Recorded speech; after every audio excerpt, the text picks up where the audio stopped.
City Budget Officer. I move to pass this for second and final reading. Move with the Waiving the Honorable internal Romero to approve this on the second and final reading, waiving the internal rules. Motion approved. Thank you, Honorable Chair. Item number 2, 2025 annual budget of Barangay Kapukaw C in amount of 3,369,484, also duly endorsed by our City Budget Officer for our approval. I now again yield to the Co-Chair of the Committee on Barangay Affairs, Honorable Chair Romero, to introduce and recommendation on this item, Honorable Chair. The Honor Romero, you are now recognized again for the Thank you, Madam Chair. I move to pass this 2025 annual budget of Barangay Kapukaw C in the amount of 3,369,484. Madam Chair, passing this for first reading with move for reservation. first reading with reservations. Motion approved. Thank you, Madam Chair. In the interest of public service, I move to pass this for second and final reading, waiving the internal rules. Madam Chair. Due to the urgency of this request resolution, Honorable Romero is passing this on the second and final reading. Motion approved. Thank you, Honorable Chair. Letter D, Messages and Communications. Number 1, DILG Region 10 message dated April 21, 2025, read DILG Memorandum Circular number 2025-39 with subject Quarterly National Council Assembly Term in Assessment and Training on Effective Program, Project Policy Monitoring and Investment Practices and Innovations or National Movement of Young Legislators, transmitted by City of our appropriate action decision. Honorable Chair, this is the quarterly National Council meeting of National Movement of Young Legislators. All of us here are young legislators, Honorable Chair, and we are invited to attend this assembly on June 16 to 18 at Tag Resort, Coron, Palawan. June 16 to 18, 2025. And this assembly, the attendants are encouraged. The attendance is encouraged by the DILG on request of the Inaugural President Marlon Paulo C. Alendino, but it should be subject to the sole discretion of the Chief Executive. Will await the guidance of our City Mayor on this matter, Honorable Chair. In the meantime, I recommend that this message of June 10 be journaled to the record City Council, Honorable Chair. All messages and communications on item number 1, move with the Honorable Majority Floor Leader that this be just duly noted. Thank you, Honorable Chair. There are no committee reports submitted on my table. We proceed to item number 9, calendar business. Please proceed to letter C, whereby we have 3 items inserted to our order of business, Honorable Chair. The first item, appropriation, is the request of City Mayor to charge to the current appropriations expenses incurred last year, 2024. 4 items: job order, maintenance of patrol cars, 1 and 2, and number 3, replacement of battery, Tita Hilux as Office City Mayor, and number 4, procure fuel for the month of November 2024. Total amount of 171,548 and 81 centavos, Honorable Chair.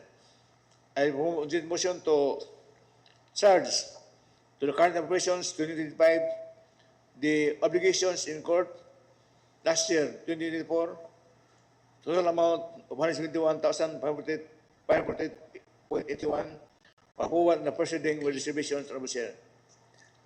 Move for first reading with reservations. Motion approved. Due to urgent demand public interest and to espouse sound fiscal management, I move on the motion to approve this resolution authorizing the charging to the current operations the obligations incurred last year, 2024, in total amount of 171,548 pesos and 81 centavos for approval on second and final reading waiving the internal rules, Honorable Chair. Due to the urgency of this request resolution, move with the Honorable Majority Floor Leader to pass this on the second and final reading, waiving the eternal rules. Any comment? Remarks? Hearing none, motion approved on the second and final reading, waiving the eternal rules. Thank you, Honorable Chair. Proposition number 2, a request of City Mayor to deactivate the dormant accounts with Land Bank and requesting for a resolution to authorize our City Mayor, the local executive, as well as our City Treasurer to reactivate the said 6 LGU dormant accounts. The accounts in the name of Osami City LGU PRF, account in the name of City Government of Osamis SRF, account in the name of City Government of Osamis GF Calamity Fund, account in the City Government of Osamis TF Calamity Fund, another account in the name of Osamis City LGU TF for the heirs of Antero Grado IP Village Project, an account City of Osamis TF Settlement Project Piece 1A, Barangay Bongbong. I move to approve this resolution to authorize our city mayor and our city treasurer to reactivate said dormant accounts. Approval the first reading with distributions on the Chair. Move with the Honorable Majority Floor Leader for a resolution authorizing the local chief executive and the city treasurer's office to reactivate the LGU dormant accounts as being presented. Any comment? Remarks? Motion approved. Thank you, Madam Chair. Due to the interest of public service, or due to the need to reactivate our dormant accounts, 6 dormant accounts at Land Bank, the previous Osamis branch, to avoid the penalties to be charged to these accounts, Madam Chair, among other things, I move to approve the resolution for the reactivation of the LGU dormant accounts by authorizing our city mayor, local executive, and city treasurer to reactivate the said LGU dormant accounts for approval on second and final reading, waiving the internal rules, Honorable Chair. Move with the Honorable Majority Floor Leader to pass this on the second and final reading to reactivate the LGU dormant accounts at the Land Bank of the Philippines, Osamis City Branch, Osamis City, as being presented. Move for the second and final reading, waiving the internal rules. Any comment? Remarks? Hearing none. Motion approved for the second and final reading, waiving the internal rules. Thank you, Honorable Chair. The last but not the least, proposition number 3, resolution authorizing the transfer of funds from the City Economic Enterprise and Development Office, Osamis City, to the General Fund of Osamis City Government in amount of 24,325,003 pesos and 72 centavos. Honorable Chair, I move this motion to approve this resolution on the first reading with reservations, Honorable Chair. Move for first reading with reservations. Motion approved. Thank you, Honorable Chair. To espouse some fiscal management and interest of public service, to transfer our retained earnings from various operating surplus of the economic enterprise for the years 2022, 2023, and 2024 to the general fund. I move the motion to approve this resolution for the second and final reading, waiving the internal rules, Honorable Chair. Due to the urgency of this resolution and for public interest, the Honorable Majority Floor Leader is passing this on the second and final reading, waiving the internal rules. Any comment? Remarks? Hearing none. Motion approved on the second and final reading, waiving the internal rules. Thank you, Honorable Chair. There are no pending matters on my table under item number 10, basis for third reading. At this juncture, may we have the privilege and pleasure to hear on SK matters from Honorable John P. De Alonso, Honorable Chair. For PCL matters, May we recognize the Honorable Duhay Longso. For SK matters, Madam Chair, none. SK matters. For SK matters, Madam Chair, none at this moment. Thank you, Madam Chair and Majority Floor Leader. None at the moment. Noted. Thank you, Honorable Chair. May we have the President of the Village also to hear on EBC matters from the Co-Chairman of Barangay Affairs, Honorable Achi Ramiro, Honorable Chair. For Honorable ABC Romero, matters, you are Madam now Chair. recognized. For ABC matters, none, Madam Chair. None at the moment. Noted. Thank you, Honorable Chair. May I move to suspend the rules to allow the additional legislation which is urgent. Honorable Chair, may I explain?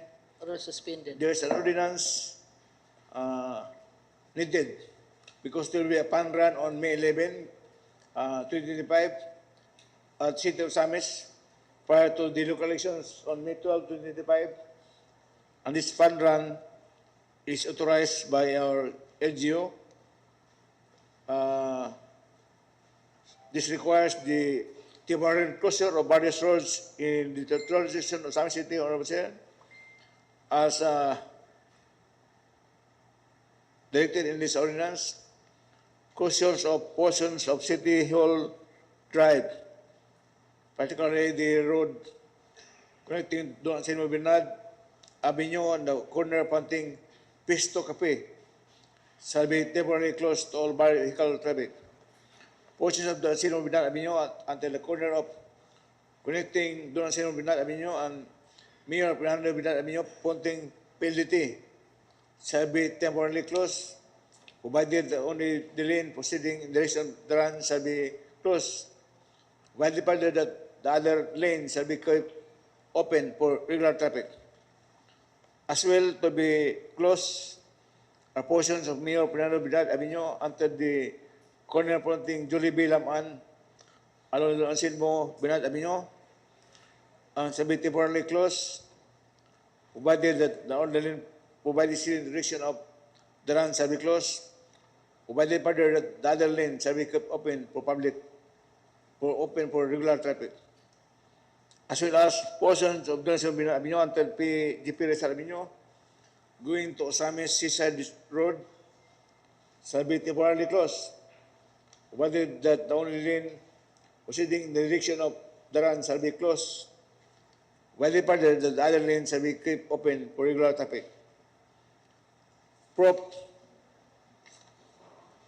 usa parts of San City Seaside Road until Vicente C. Avenue shall be temporarily closed, provided that only the lane proceedings in the rest of the run shall be closed, provided further that the other lane shall be kept open for regular traffic. This invitation shall be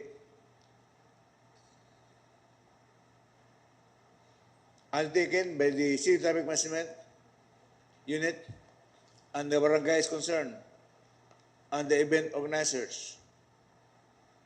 And that this ordinance shall take effect immediately upon its approval, Honorable Chair. I now yield to the Chairman of the Public Transportation and Traffic Management, Honorable Achi Ramiro, to introduce and give action on this item, Honorable Chair. The Honorable Ito? Ako. Honorable Romero, you are now recognized. Thank you, Madam Chair. I move to pass an ordinance authorizing temporary road closure of various roads in the territorial jurisdiction of Osamis City, Madam Chair, passing this for first reading. Move for With first reservation. reading with reservations. Senator. Thank you, Madam Chair. In the interest of public service, Madam Chair, I move to pass this ordinance authorizing temporary road closure of various roads in the territorial jurisdiction of Osamis City for second and final reading, waiving the internal rules. Due to the urgent request and for public interest, the Honorable Romero is passing this ordinance authorizing the temporary road closure of various roads in the territorial jurisdiction of Osamis City. Move to pass this on the second and final reading, waiving the internal rules. Any comment, remarks? Hearing none. Motion approved on the second and final reading, waiving the internal rules. Thank you, Honorable Chair. There are no pending matters on my table. However, before I proceed to